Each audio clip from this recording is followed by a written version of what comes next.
And welcome back to another episode of Life Changing Challengers. As always, I'm your host, Brad Minus, and extremely excited. You have a 2-for-1 today, ladies and gentlemen.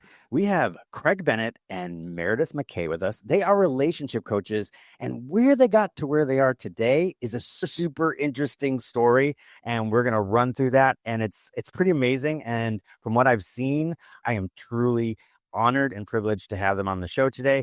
So, Craig, Meredith, how are you doing today? Great, and we're super excited to be here. Yeah, super pumped. I appreciate it, and I'm really happy to have you on. But let me ask you this, Craig, Meredith, can you tell me a little bit about your childhood, where you grew up, what was the compliment with your family, and what was it like to be Craig and Meredith as a kid? Meredith, why don't you start? Ladies first. Sounds great. I'll take it away. Well, I am the oldest of three girls. I grew up in a pretty small town and was since I can remember, a super high achiever. I always did really well in school. I played sports, I played piano, I played the violin. For my whole existence that I can remember, I was always shooting for the stars, always high performer, high achiever, doing it all. And I think that instilled in me a little bit of perfectionism and people pleasing, which will be a theme throughout my entire life up until the last couple of years. I like to say I'm a recovering people pleaser and a recovering perfectionist. And so that kind of follows me all the way through. And I really bought into this, I would say that the default life plan as it had been laid out to me based on my family and the society that I grew up in was go to school, get good grades, go get more school, get more good grades, get a good job, retire, all that stuff. And that whole go to school, get good grades thing, like that was my jam. I was a really good student, loved school, and followed that plan all the way through to my corporate job. And we'll get into that in a minute. My life got a bit rocked, I would say, when I was going to university, graduating high school, heading off to university. My parents separated at that time. And that was my first really life-shaking moment, I would say. That was a really challenging time for me, seeing my whole world sort of the ground shift beneath my feet. And there was for sure some challenging times with that.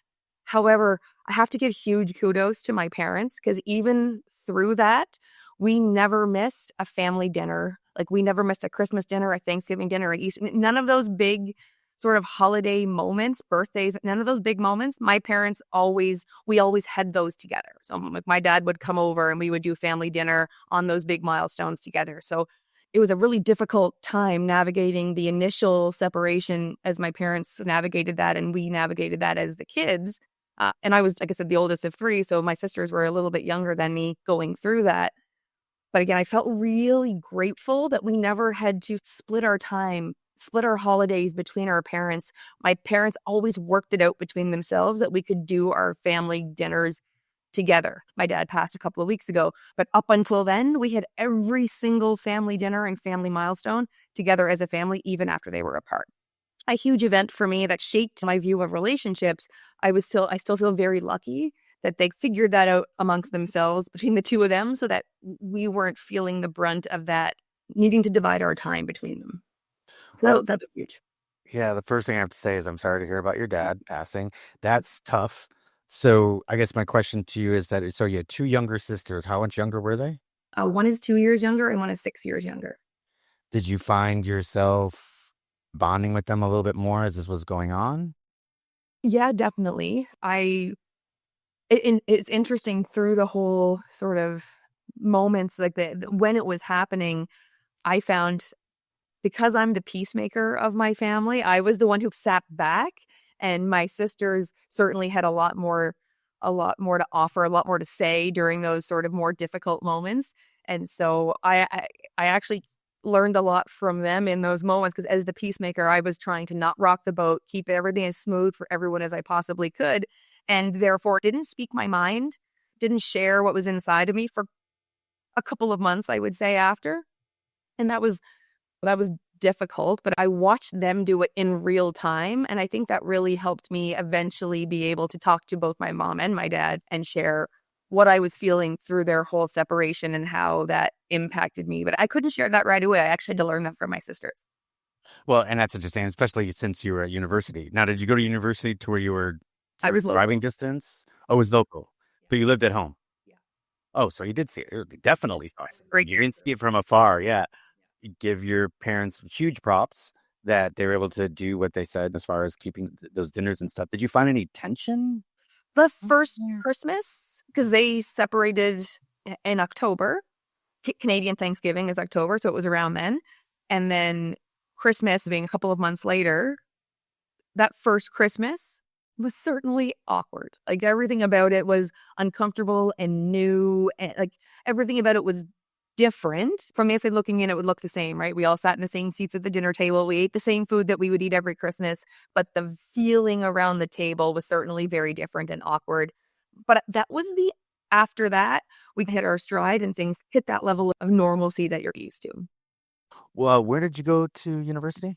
I went to the University of Prince Edward Island. I live way up East Coast by Maine. I'm just in Canada, so that's where I went to school. Where'd you study? I studied biology and math. Okay. Huge science nerd. Loved everything that has a right answer, right? Like I'm less in the gray. I like the black and white. I want to know that I'm right or wrong. I want to show my work. I read that somewhere about you. Okay. All right. Well, that's great. Did you do any extracurricular? Did you do any sports? Oh, you said And you played violin and I played played piano. violin and piano growing up. I played soccer, rugby, and I was a figure skater. So a little bit all over the place. Wow. Well, soccer and rugby, both contact sports. Rugby more than soccer. And then going to figure skating. Well, it's a contact sport because you contact with the ice. It's a lot. Yeah. Yeah, I imagine. I imagine. All right, Craig, your turn. Yeah, so there's some similarities with how we grew up, actually. I grew up in a small town as well. Actually, I moved around a lot more. So the one big difference between Meredith's upbringing and mine is my dad was in the Canadian military, so we were bouncing around a lot. Um, excuse me. So my early years I was born in like a small Halifax, Nova Scotia, like a small city on the east coast of Canada. And I was only there till I was about 2. And then we moved overseas to Germany and I grew up. So my first memories are probably in Germany for those like 6 years until I was about 8 years old. Played hockey growing up, all kinds of sports, soccer, baseball, all kinds of different sports. And then moved back to Canada when I was 8. I went to middle school in a small town back in Nova Scotia, but a smaller town. And we bounced around. I went to I think it was 6 different schools in 7 years or something like that. I'd have to do the math and count them, but I think it's something like that. Around the time, similar timing actually as well as my parents, as I was going off to university, my parents split up as well.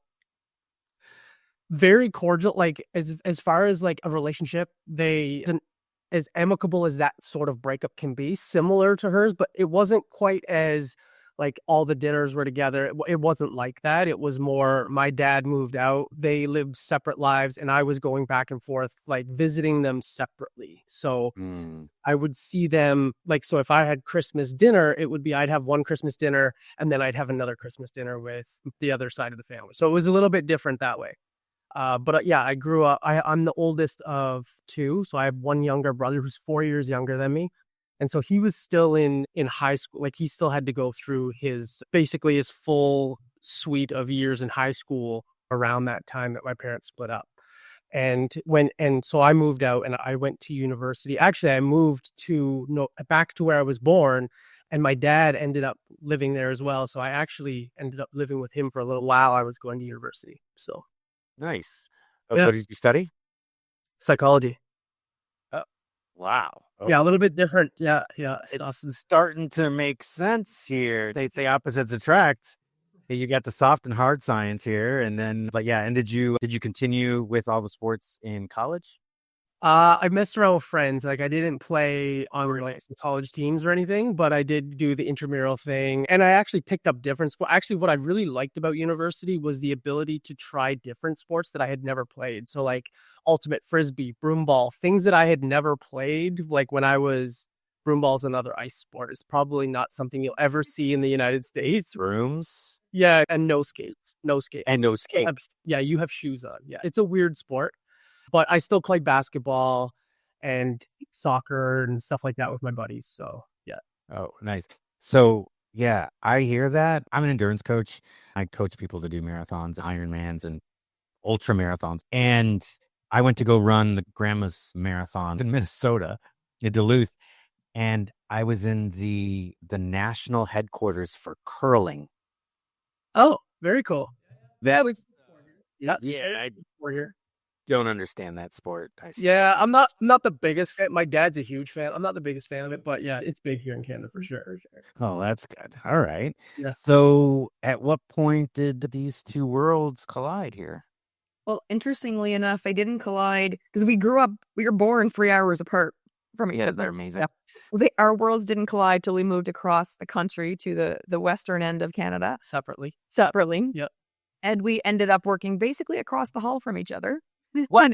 Yeah. Yeah. We actually met at a retirement party. There was 3 different people retiring, and he knew one and I knew another. So we ended up at the same retirement party, and that's when we met. Yep. It's weird because Love at first sight. Oh. it's weird because it's one of those things that it was one of those events that I wouldn't normally have gone to. Like I don't know, for some reason that day I just felt compelled to go for obvious reasons. The universe works in our favor, and something was telling me to go, so I did. And I actually almost bailed on the party too, but I felt bad. I told the woman I would go to her retirement party, so I followed through, and I'm glad I did. Oh, I imagine that you are. So let me ask a question. Was this your first job out of school or? No, I bounced around a little bit out of school. I ended up going on and getting my master's in nutritional epidemiology because I thought I was going to go into like medical research type of thing. But then I didn't end up doing that. I moved out west and ended up working in the health and wellness group of an energy company. And so I did a few things before. I worked in government, and that was really boring. And so this was a lot more intense, a lot more fun. So it was, I don't know, a couple of jobs in, I would say, but early on. And you, Craig? same thing. Yeah, I went back to school for occupational health and safety. I was working for the energy company, and it wasn't actually even my first job out of that. I did a very short stint as a work experience kind of thing with another energy company, and that was coming to an end, and I started looking for other opportunities. And then I got on with another company for a few years, and then eventually I moved to the same company that she was working for. And then, yeah, that's when we met. So it was a few jobs in as well. All right. So you both ended up just having a career, trying to find yourselves, and then you found this. Then you found this company. Were you both with this company for a while? In the end, about a decade. But when we met each other, a couple decade, I would say, in the end. Yeah, With it was. company? Yeah, it was about 10 years I was with the company, and we met, probably 5 years into that, or Couple years. Yeah. yeah, 4 years into that, or something like that. I can't remember exactly, but I moved around a little bit with that company, so I didn't actually end up in Calgary where she was.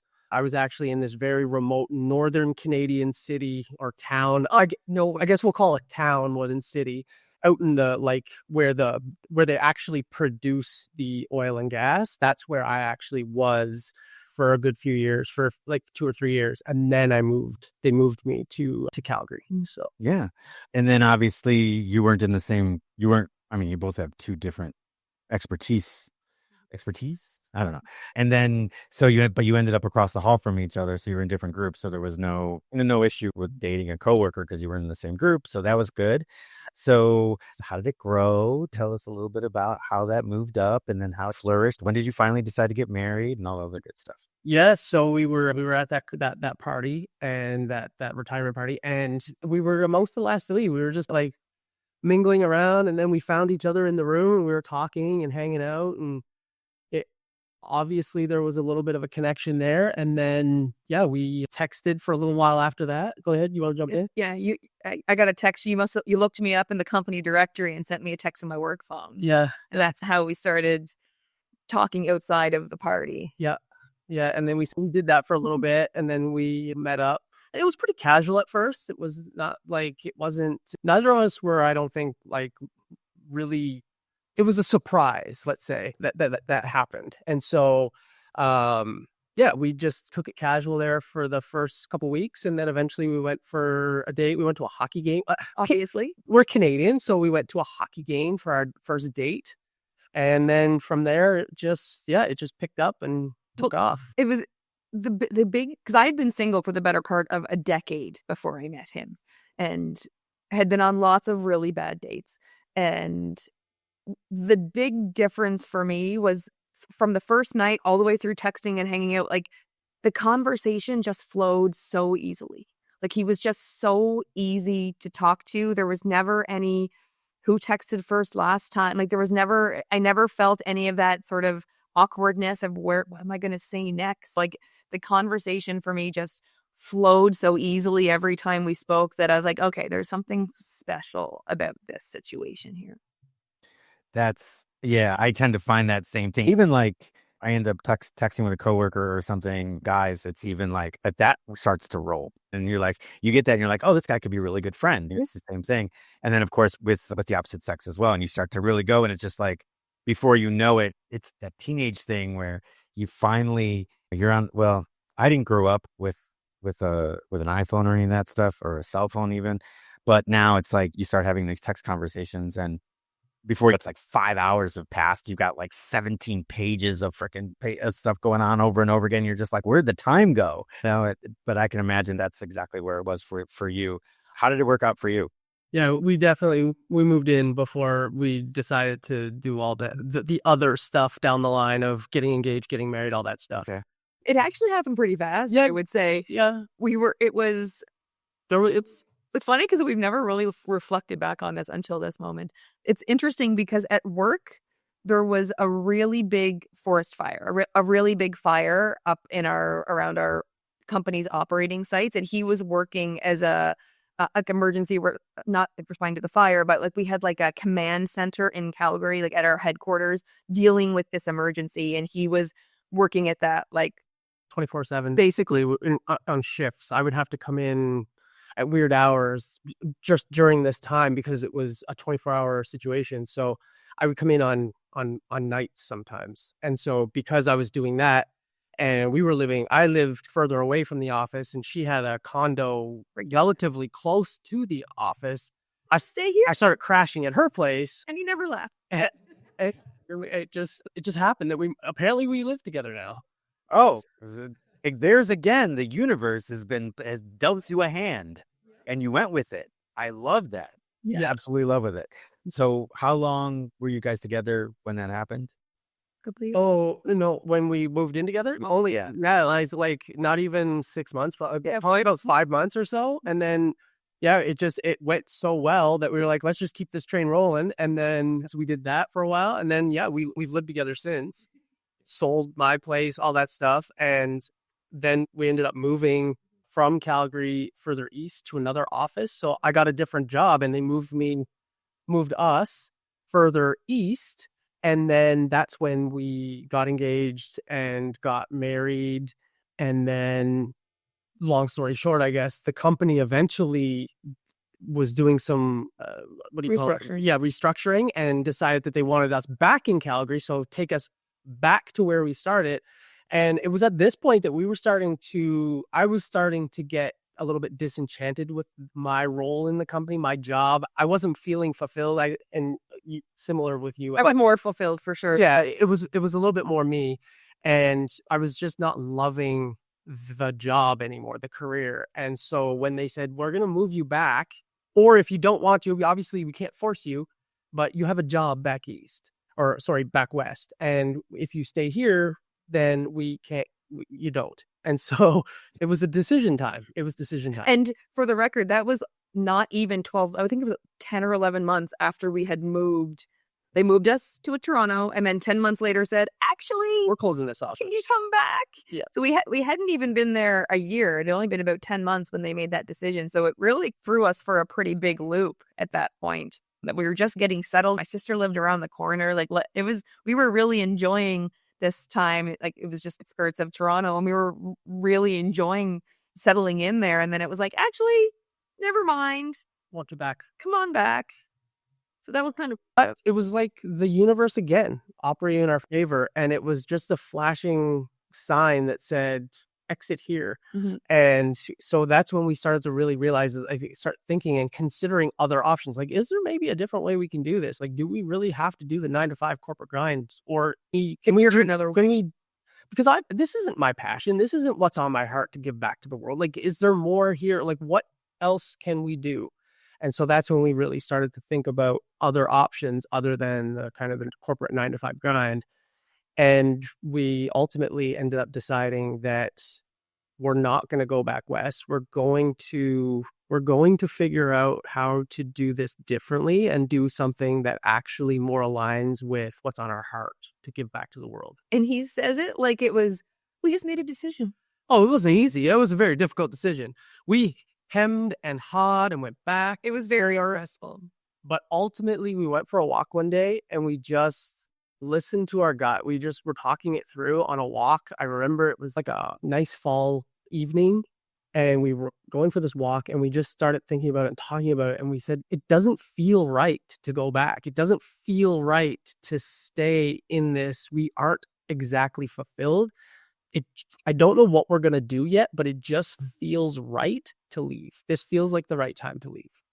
Nice. As scary as it was, like it was super scary. And we're both planners. Like we both followed that default life like to a T. Like we were like by all the markers of success for that default life, like check. Like we were high performers on that default life road, and taking that exit was a very stressful decision. And I think most of our family thought we were nuts when we left our corporate job because we were doing really well. And it was just, like you said, even though we didn't have a plan, which made it even more stressful because we didn't know what we were going to do. It was just the gut decision felt like the right thing. And so we just made the decision based on that. And I can still remember one of my coworkers when we were having a team meeting saying, so what's your plan? What are you going to do? And I have no idea, but we're going to figure it out. Okay. I like that. Again, this seems like your lives. Destiny was feeding you these hints. Yeah. And you just decided to take them. Yeah. And actually, there was one more piece of that.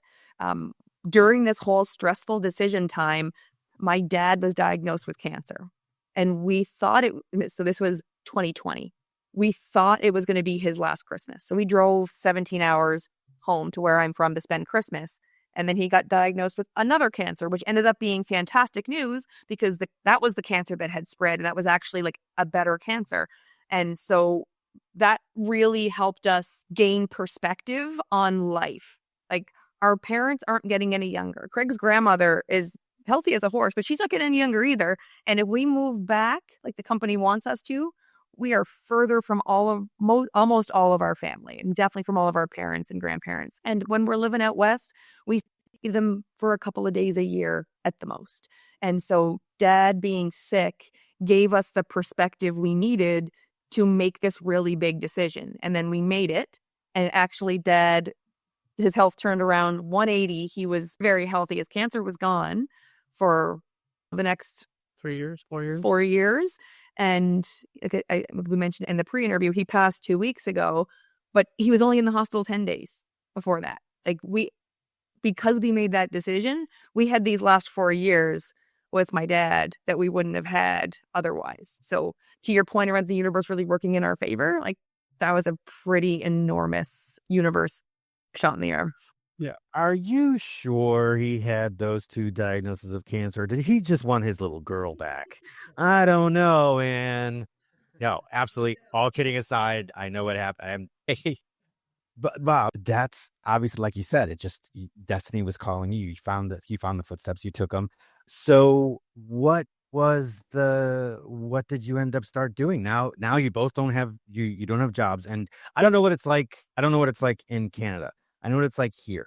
Here, if you're in a corporate job as what you were in, and they lay you off, they decide to dissolve your position, you usually get a severance. And usually the severance is 1 month for every year that you were there. But when you quit, you get nothing. So I'm assuming that at this point now, you're just basically without. Yeah, we got severance because they changed the environment for us. Like we decided that we weren't going to move, but they said either you can move and you have a job, or you cannot leave and you'll get severance. We'll lay you off. You get the severance. Okay. Well, that was very nice of them because in the States, they didn't have to do that. But that's great. So, all right. So you got a little bit. Yeah. What did you get that? And so we decided, we didn't really know at first. So we were like doing a bunch of research, figuring things out. And we were like, okay, well, like it seems like a lot of people make their fortunes in and are really successful in real estate. So we should start there. And so we did all the things. We joined the masterminds, took the courses, read the books, listened to the podcasts, all the stuff with real estate. And we started a little real estate investing company that we thought would be, it had like an altruistic bend to it where we would actually be able to have a win situation where we could help investors earn a return on their money, but also help first-time home buyers, because here in Canada, in this particular area where we are in Canada, the home prices have gotten out of control for people. I think it's like that in a lot of places, but here in particular, it's gone like crazy. And we thought, okay, well, people are having a really hard time finding homes. Let's figure out a way to, what's the word I'm looking for? I guess, anyway, help them find their, it's to help them find their first homes. And so we go into that, and we get the business coach, we do the marketing, we get the website, the big investment to make it all feel real. We invest all the big money in it to get a start, and we are absolutely miserable. Oh, hating it. We are absolutely miserable. It actually feels worse than the corporate job that we had left, but that we were actually getting paid for. Now we're miserable and we're not getting paid. And I don't mean to say that it was a miserable corporate job. It was just not fulfilling for us.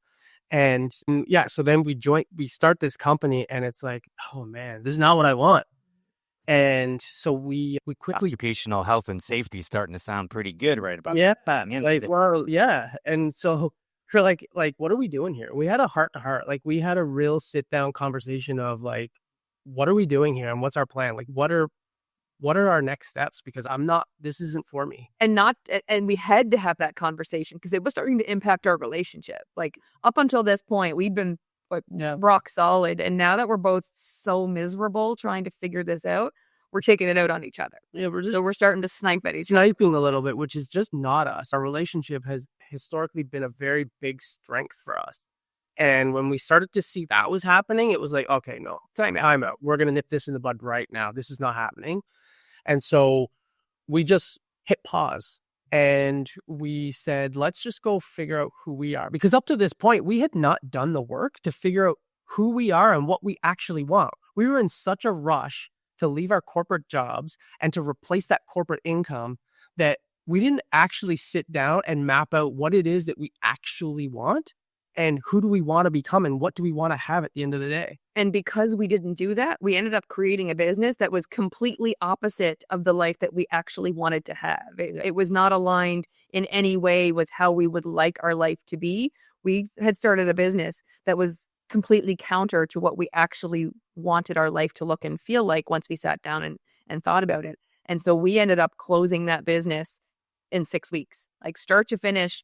This is how miserable we are. We invested a lot of money for us at that time and just said, no, it's just not worth it.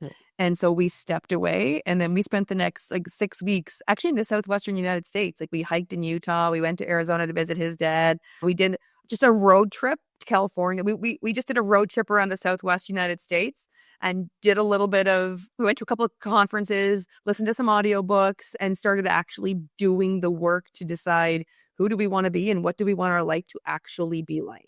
And that was a game changer. Yeah, because it was at these events. We were going to these events, and it was at one of these events that we found someone. Well, lots of people would come up to us and be like, hearing our story, and like, oh, it's super interesting that you guys are doing this together. Your relationship seems very strong if you're able to go on this journey, because it's very stressful to do this journey by yourself, let alone when you both do it and nobody is like in the corporate job. There's like no income. You've both left the corporate job at the same time. That has to be massively stressful, but you guys seem so strong. You're happy. You're doing your thing. What's the secret? And we would hear that every now and then, but it was at one event in particular where a guy was like, he's actually a coach and a speaker, and he does quite well for himself, and he's got this big career in coaching company. And he said to us, like, you guys should be coaches. Like, you guys, your mindset, the way you guys approach relationships, you guys should be coaches. And that was when the seed was planted that, oh, okay, that's our superpower. That's where we need to start putting our focus. And so we did. Interesting. So I just want to step back for just a minute. As far as you said that, and we all do this, right? When we want to start something new, all the research goes into it. Like you said, you went to the masterminds and you did the coaching and you read everything that you could possibly get your hands on. You did the courses. Mm-hmm. Anytime through that, were you getting the warm and fuzzies the old time through that? And The thing that was warm and fuzzy was all of there was like, it was a lot of hype around, oh, but the success that you can have and all the examples of wealth and the things that people were doing.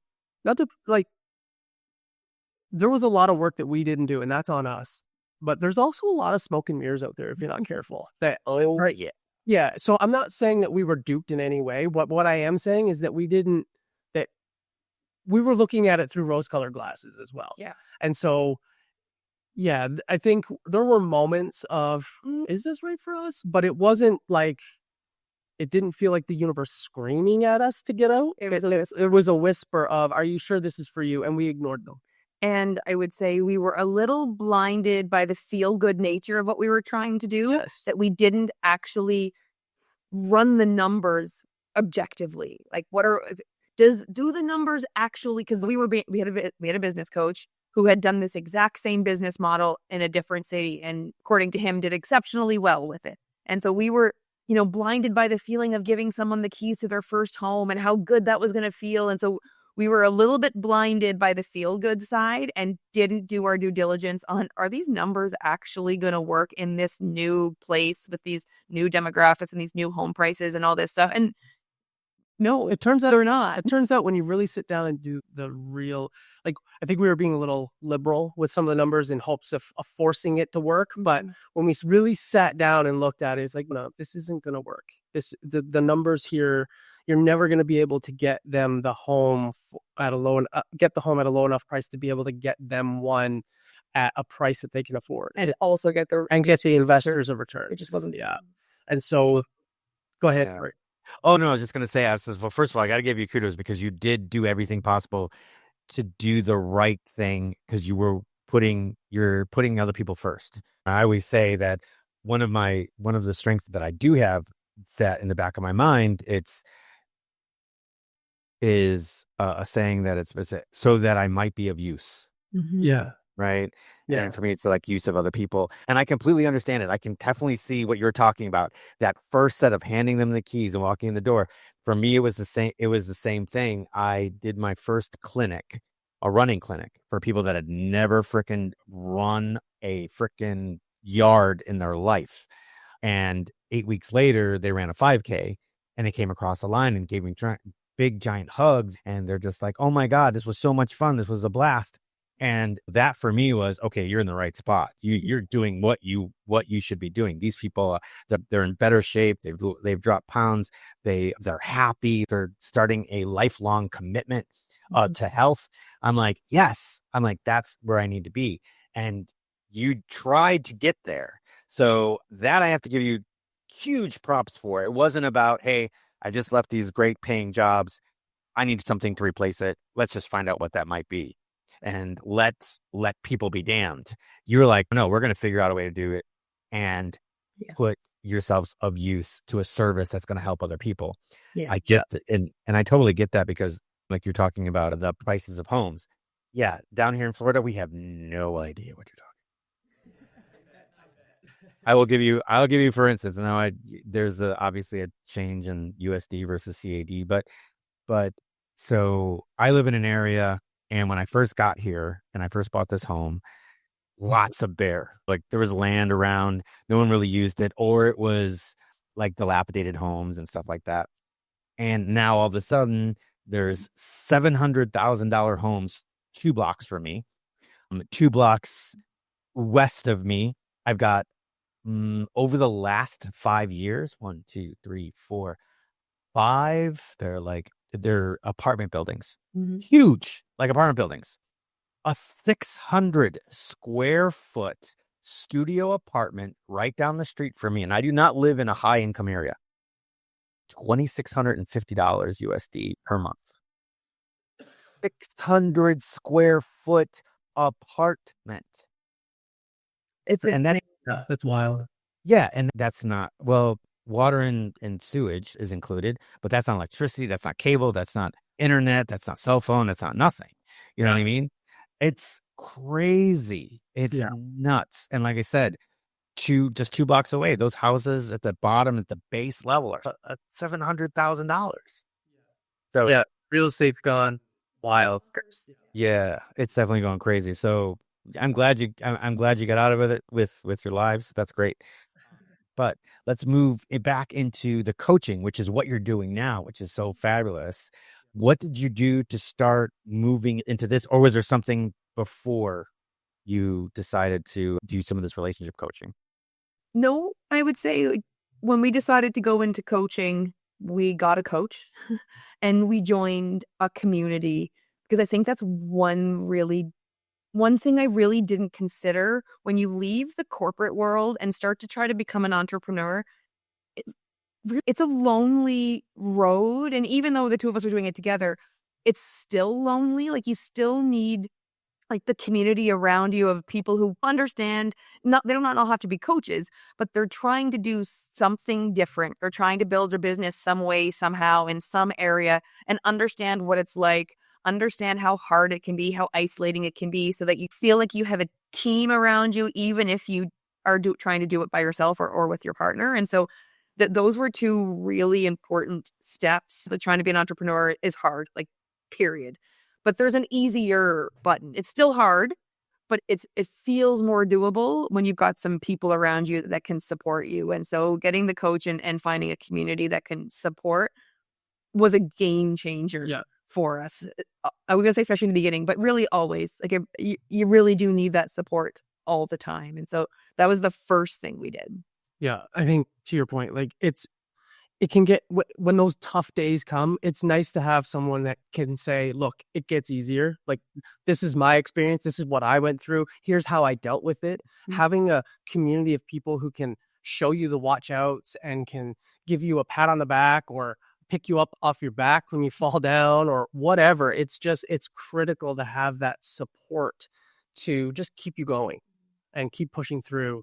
And obviously the coach, it's not an easy button, but it's an easier button. It's something that might have taken you decades. Maybe it takes you days or weeks or months or whatever. But so it still takes work, though. You still have to do everything the coach says, but at least now you're not flailing and doing a bunch of things that don't work. The coach says, look, this is what will work. And then you do that and you focus on that. And that's what compresses time for you, because you're not wasting your time doing a bunch of things, trying a bunch of things that aren't going to work. You just get to the thing that is. But that one thing is going to take a ton of work, and it's going to take you focused effort and doing that thing, but at least you won't lose time doing the other stuff that just won't work. Yeah. Completely makes sense. Coaches need coaches. Yeah. And some people don't. When I get ready for a race, I hire a coach. Yeah. And I know my business and I know my techniques and I know everything else, but I do know that if I create my own plan or if I try to train myself, I'm going to go organic. I'm going to be like, oh, well, today, let's do tempo today. Okay, let's go do tempo. And I get out there and I'm like, nah, let's just go easy. You know what I mean? But if I know that I'm accountable to a coach, that it's a different, and I always do somebody that's got a different methodology than I do, so that I can learn something also that pertains to coaching. So, but then I want to, if I'm not fulfilling his vision, then I'm definitely not going to make any progress. So I get that. And that's great. So did you decide to go through some sort of like certificate or some sort of certification process in order to become these relationship coaches? Yeah, our coach has a certification program. So we've done his, and a lot of School of Hard Knocks and a lot of reading all the books, doing all the research, doing the different programs. Like, there's a lot of stuff out there, a lot of it not great, but like there's bits and pieces you can pull in. And so we've created our own relationship program to like walk people through the steps that we think are important to be able to build the foundation. We focus it on marriage, but really the foundational skills of relationship building and maintenance, they apply to any relationship. So it can be a business partner, it can be a friend, it can be it can be your mother, it can be your sister, it can be anyone. Our program is focused on married couples and marriage as a relationship, but those skills apply to every single relationship in your life that you want to build and maintain. And so that's the part of what we do that I love so much is like, I love working with married couples. We've just found our way here and we just love doing it. But I also love that we don't exclude anyone because these skills, like you don't have to be married to apply these skills in your life and build and maintain stronger relationships with everyone who's important to you, which I think is really cool. That is super cool. One last question about how you get through it. Then let's talk a little bit about your methodology. So what I heard was that when you were going to the event, someone told you that, hey, you know what, you guys are together and you're still together and you're doing this journey together, which is different. You know what he thought was different. So you must have a way of your marriage revolves around some certain values that you should impart to everybody else. But now we're just talking about you went through certification, and then you read all the books. Were you able to, by reading all that, were you able to extrapolate, figure out what you do, Yeah. how your marriage works compared to? Okay, yeah. It's super interesting because it was at another event that we were at, and we were asked to, because people were seeing the strength of our marriage and our relationship, they actually asked us to speak about relationships, and we had never done that before. And like time out, even though people had been asking for us, like, how do you do this? How does it work? What can I do with my partner? We were getting all those questions, but it wasn't until we were invited to speak on a stage that we were like, time out, maybe what we have is actually valuable to share. It was almost like the stage request was validation more so than just the ad hoc questions we were getting. It's like, okay, someone who actually owns a stage and has seen us talk, not on the stage, just seen us talk to other people, is like, there's something here that I think would be of value to a lot of people. Please come and speak about it. That was our big like aha moment that we've got something here. Yeah, that was because then we had to really, because before it was just, we would just tell them, yeah, like this is what we do, thing just off the cuff. But when we were asked to speak on a stage, we were like, oh, we actually have to now Dissect it. really think about it and make it like make sense for people, like draw out a process. Like, what is it that makes what we do so great?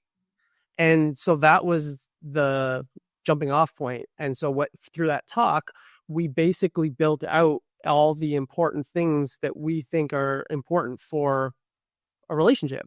And so that was I would say blueprint. Yeah. And then the more we learn and we're always adding on. We're always adding it, but it's also really validating too when you're reading stuff from like the Gottman Institute, who are like the gold standard for marriage stuff. It's like, yeah, we are just like that is very aligned with us. And so there's a lot of validation I find too, because that first talk years ago, we felt so green at it that it was like, this is just the framework that we have found to be effective. And then the more we've learned and really dug into it, the more I was like, yeah, we had the right building blocks in place. Now we're always fine tuning, but it was really a really validating experience to, one, be asked, and then two, the more research we do, the more that we feel validated in our approach and feel confident in the way we do it, because we're getting validation from yeah. So it's been a really, it's been a really cool experience for us, just the way it all organically happened. And then as we dig into it more, we realize, and we can just feel it, that we're very much doing what we're meant to be doing and just love doing it. That's amazing. Because I was going to say, you said as soon as you said that, all right, we got asked to speak, I was like, oh man. I'm like, Craig looks like somebody that could probably go up there and he might not have a problem with going up there and winging it. But I know Meredith wants nothing to do with that. She needs to be like freaking on point. Yeah, so I saw that. Speak. That's all what I thought. But actually, Craig, you were the one to sit there and say that you would put all your ducks in a row. So I give you kudos for that. So give me a quick scenario that you might find that you get a lot of people coming to you, and then talk to me how you would help somebody with that scenario in your methodology. Yes, sir. Go ahead.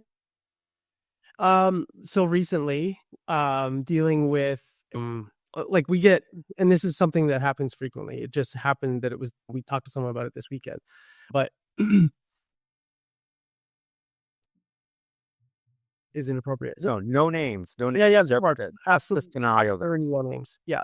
So a scenario is a husband and wife have left their corporate jobs as well, and they're in a different place, and they're navigating a completely different world. Their identities are wrapped up in what they've done for a living, and they are now transitioning into a different phase of life, and things are not what they thought. Like they're now, their relationship is first and foremost the focus now. And so it's relearning how to interact with each other after years of having kids or jobs or other things that had taken a priority. And so the relationship fell to the back burner, we'll say. It wasn't maintained over the years, but now they're realizing with more time with each other that things are not maybe as good as they had hoped.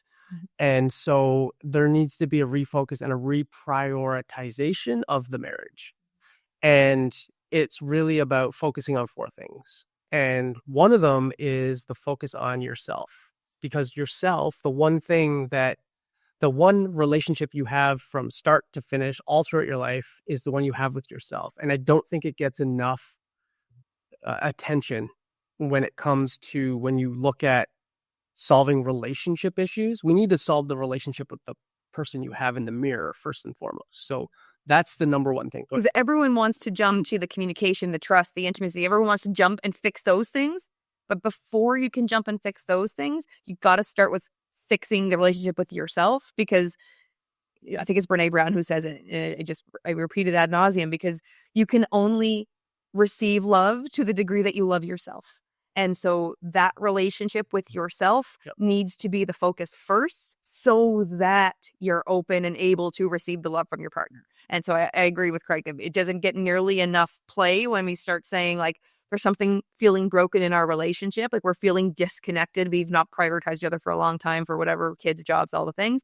And that first thing we want to do is fix the communication, fix the intimacy. And it's like, time out. We got to fix ourselves first. And fix is not the right word, but focus on ourselves first, so that we're bringing the absolute best version of us into the relationship, and not bringing the past baggage and how we see the world and see this relationship through all of the lenses of our past experiences. That sets us up for failure. So reframing some of that stuff, the things we think about ourselves, because there's a whole worthiness issue that's an epidemic that we could go on for. That's the whole podcast episode in and of itself. But so there's focusing on the self. And then now that you've got that foundation built, you start focusing on the relationship with the other person, the spouse, and the communication, the trust, the intimacy, all of that. Conflict resolution. All of that stuff. Then that's when you start to work on that stuff. All while still, and then the third commitment, or the third step is focusing on fun. Because a lot of times relationships fail when they stop being fun. If something's not fun, that's when you don't want to do it. And that's when you disengage. That's when you quit, is when things stop being fun. If something isn't enjoyable, you're not going to pull away. And when you're having fun, I think we can all think back to a moment when we've had fun together. With any relationship, pick a relationship in your life when you're having fun. I'm assuming the communication was probably flowing pretty easily. You were feeling pretty connected. All the other foundational elements of your relationship are working well. The fun is the first thing to go. And once it goes, the others will follow eventually. The communication will go, the trust will go, the intimacy will go, the connection will go. They will all go after fun goes. So fun also doesn't get enough attention, I don't think. That's right. And bonus that it's fun. Yeah, I agree. Is it a bit? Oh, go ahead. No, so I got self, and then I guess you call it communications, but it's a bunch of different things. Conflict. It's a relationship with the other person. Yeah, it's like, so basically our fundamental framework is based on 4 commitments or 4 pillars. And the first one is the commitment to the self, the commitment to the relationship, the commitment to fun. And then the 4th one is a commitment to the future. We have to have that North Star. Earlier, we talked about our journey and how we were flailing when we left the corporate job. And it's because we didn't have that North Star, that future common vision for where we're going. We need to know where we're going together so that we can actually get there. And once you have that North Star that you can use to guide you through your life and with your relationship, that really helps keep things in perspective. And so sometimes, when you have that North Star that's guiding you, those little nitty gritty things that sometimes you can make a mountain out of a molehill sometimes in a relationship or in a marriage, they tend to fall away more easily when you've got your eyes on a bigger prize, when you know that you're on the same team working towards that same goal. It's like when we left the corporate world and we were in that first real estate investing company that just really wasn't going well, we started sniping at each other. And it's because we didn't have that North Star, that thing that we were building towards together. We didn't know what we were doing, what we were building towards. But once we did, all of that other stuff fell away. It just became unimportant. Like the sniping, all that stuff, it was gone because we knew we had this thing over here that we were building towards, and all the other stuff it just doesn't matter when you know what the big prize is. Awesome. So commitment to self. Can't love another person unless you love yourself. Correct. Commitment to the relationship. When we start working on communications, and you said conflict resolution and trust, and building that back together. Commitment to fun, which I love that it's number 3 and it's not number 4. It's not the last thing. Nope. Commitment to fun, because like you said, all that stuff starts to really rock and roll when you're out having fun with each other because you don't care about the rest of it. And then a commitment to future, which is, hey, this is where we are. This is where we want to be. This is how, and so we need to align on how we're going to get there. I love that. That is absolutely wonderful. So I am super impressed with that. You're able to take something that was so fundamental for the two of you and then come up with a methodology that can help so many people. And I don't know about Canada, right? I know in the United States, it's becoming more than 50%. More than 50% of marriages end up in divorce. Yep. So if we've got people like you out there that can help, we need you. You are a pillar of something that is needed in our environment. As far as that commitment to self, make sure you keep my number. And if you got anybody that wants to make sure that they're better off, bring them my way.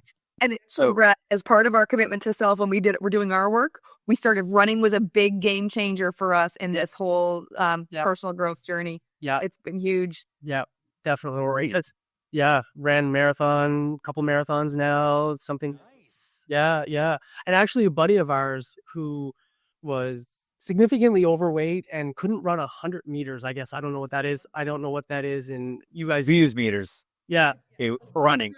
Couldn't use 100 meters, and he just ran his first half marathon in October, and it was just so cool to watch him. It was a 9-month journey from couldn't run 100 meters to ran the 21.1 kilometers. So it was like I know somewhat of the feeling that you get when you watch someone cross the finish line, someone that you've coached, because he's just a friend of ours. We didn't coach him on the running aspect. He'd ask us questions because we had run some things. So we would just give him the little bits and tips based on our experience. But this was all him.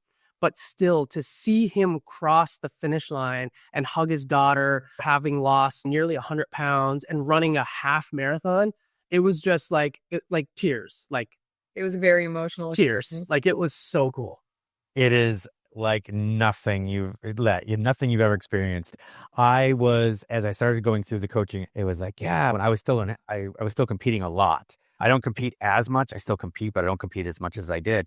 It was like, at first it was like, watching my clients come across the finish line is almost as good as crossing the finish line myself. I don't even care about it anymore. I just no. And I'm one of those coaches that I'll run across the finish line. And then if they're in the same race, I will run back, get them and bring them back with me. Cause that's always fun.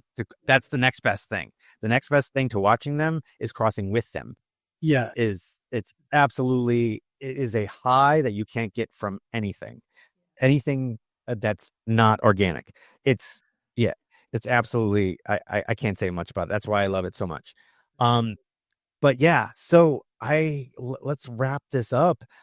I got to tell you that I'm super excited, and I'm even more excited with some of the stuff that you came across and the lessons that you learned in the journey. I know that term is a lot now, but as far as that journey goes, and I'm super impressed. And now you're making your living doing what you love.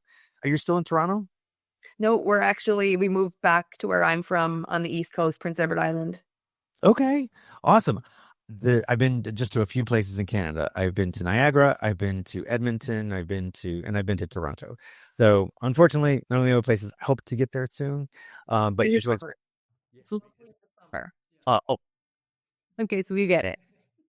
get it. Yeah. I grew up in the winters and not fun, which is why I live in Florida now. But Craig, Meredith, thank you. Thank you so much for sharing your journey with us today. I so appreciate it. For the rest of you, I am going to put up their website, which is roadoflifecoaching.com. They also have a podcast. We do. Called Road of Life, the podcast. Yep. So you gotta listen to that, and you've got like 55 episodes, which is great. And they're not super long like this one. They give you like little bite-sized chunks to take with you, which means that the latest ones are like that. So, and they're really interesting. Just to give you a couple of ideas and little seeds. The secret ingredient to a thriving marriage: fun. Celebrating consistency, a look back at year one. Why 50-50 is a marriage myth. Interesting. Navigating difficult conversations and relationships. So these are all like those nuggets that I talk about. Is that about right? Yep. Yeah, we try to keep them bite-sized. Some of them, our longest is maybe 45 minutes, but usually they're in the 15 to 20, 20-minute We range. try to take one concept and tell a story, explain it, give you some pointers of how you can implement it, like one concept at a time. Yeah. I love it. You release weekly, same time every week?